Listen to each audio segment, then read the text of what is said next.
What got me into making these things? That's a good question because I started making nothing but kind of hand like I would draw maps onto like those big dry erase. I have them tucked away here somewhere. Sometimes I use them mostly as like flooring or background or something for a large scene.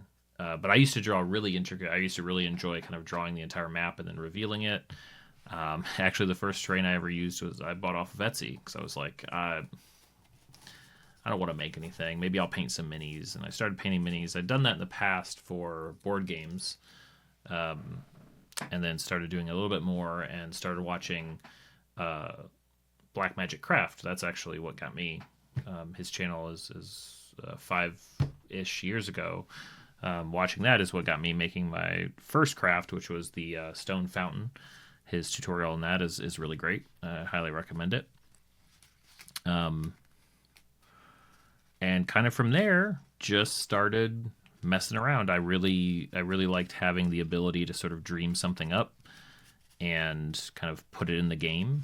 And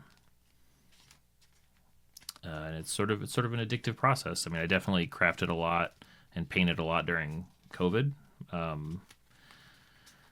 But yeah, I mean, this is something I've only been doing a little while. I really like working with foam. I really like being able to, like I say, sort of like kind of create whatever comes to mind for my game. And it adds to the fun for me. Obviously, like it's neat when players like it too, although that's not really like players are always going to dial into something in particular, but yeah, so everything's texture with foil. What I'm doing here is using foil to basically create the shape of the mimic's mouth here. So it's obviously not obviously. I'll come in and basically shape it with some clay, but this allows me to basically kind of sculpt kind of what I want out of the mouth, and then I can sort of between the mouth itself, which I'll probably layer in here, as well as like stairs. Maybe stairs as teeth is kind of what I was thinking. That would be fitting for something like this, because then I'll stick it on the bottom two stairs, and then I'll probably like do eyes and stuff in here and tentacles, and can make a big tongue coming out onto the bottom two stairs. That's kind of what I'm thinking. And sculpting with aluminum foil first is a really easy way. And then I'm just using hot glue to sort of outline and hold it together and sort of harden it, at least just a little bit. And then I can use that shape with the clay. I think I have plenty of clay sitting around that I can use.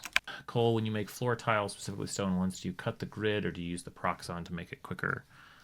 So I haven't made, actually, like, believe it or not, especially for having that one short kind of blow up, which was funny. Let's make dungeon tiles, but get a little more detailed each time.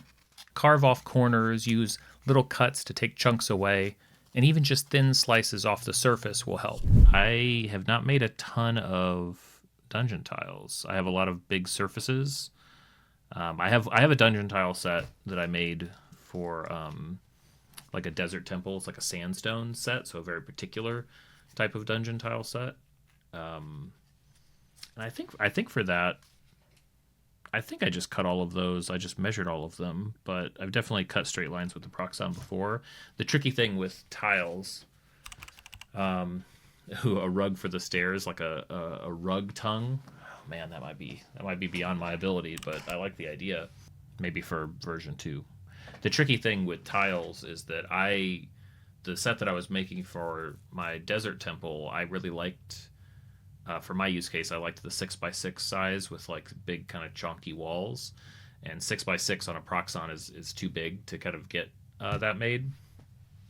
But I mean, if you're making a lot of something and you want precision, like I would definitely use the Proxon. I would use the Proxon for all of the tile cutting. all of the grid lines. Come to think of it, I might even use like either a handheld or just use the table for some of the sort of hacking up some of the carving. On this channel, at some point, I will be making my best dungeon tile set. At some point, that'll happen. I've been planning it and how I want to go about it. So, at some point here, after we make another few dozen stairs.